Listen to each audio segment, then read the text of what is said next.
Plants make their own food.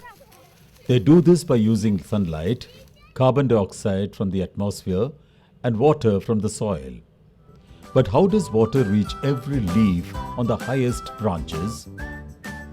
What is the force that takes water to the highest parts of a tree?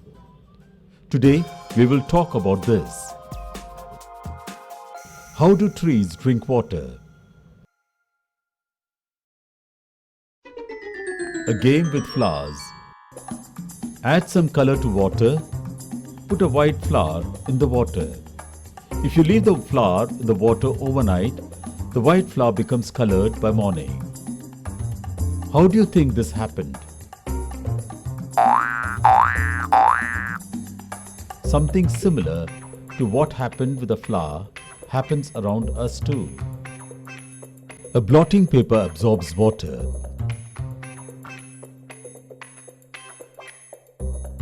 A piece of chalk takes in colored water and becomes colored. A tissue paper soaks water. But how does water climb up on its own?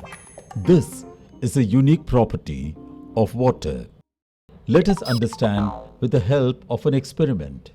A tube like this is available in laboratories. There's a hollow tube inside that's as thin as a strand of hair. This is a capillary tube. Capillary tube! When this tube is kept in water, the water climbs up the hollow tube.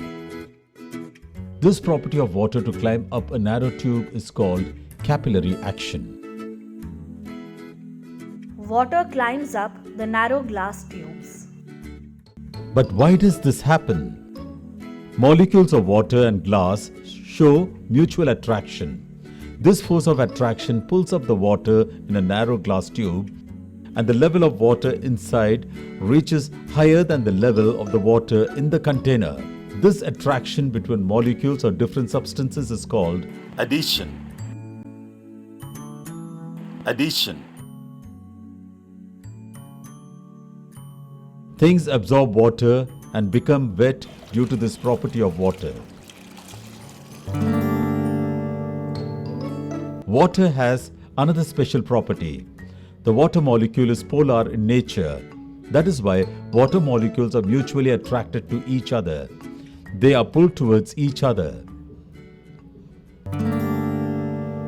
This property of the water molecules to stick to each other is called cohesion. Cohesion. Water can climb up as a continuous water column along narrow tubes due to the forces of adhesion and cohesion. Climbs up. This is capillary action. But where are these narrow tubes inside plants and trees? Water climbs up these narrow tubes. All plants have narrow capillary tubes within them. It is through these tubes that water climbs up and reaches every leaf and every part of the plant. But forces of cohesion and adhesion alone cannot take the water to such great heights. There's another force that helps in this process. Let us perform another experiment to understand this process. A transparent plastic bag tied over the leaves like this. Now let's leave it through the day. When we open it the next day, we find water inside it. Where did this come from? If you could see the underside of a leaf closely, you could find many minute pores like windows that open and close.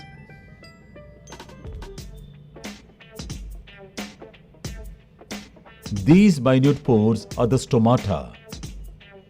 Plants continuously lose water through stomata. This process is called transpiration. So water escapes as vapor through the stomata in the leaves, and this creates an upward force of suction. It's similar to the water reaching our mouth when we suck it through a straw.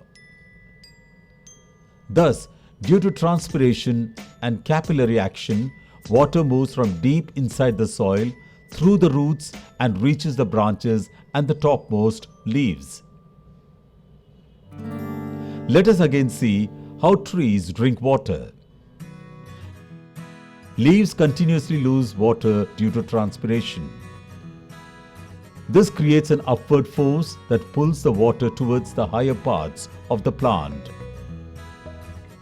Water molecules have a unique ability to climb up narrow tubes. This is capillary action of water.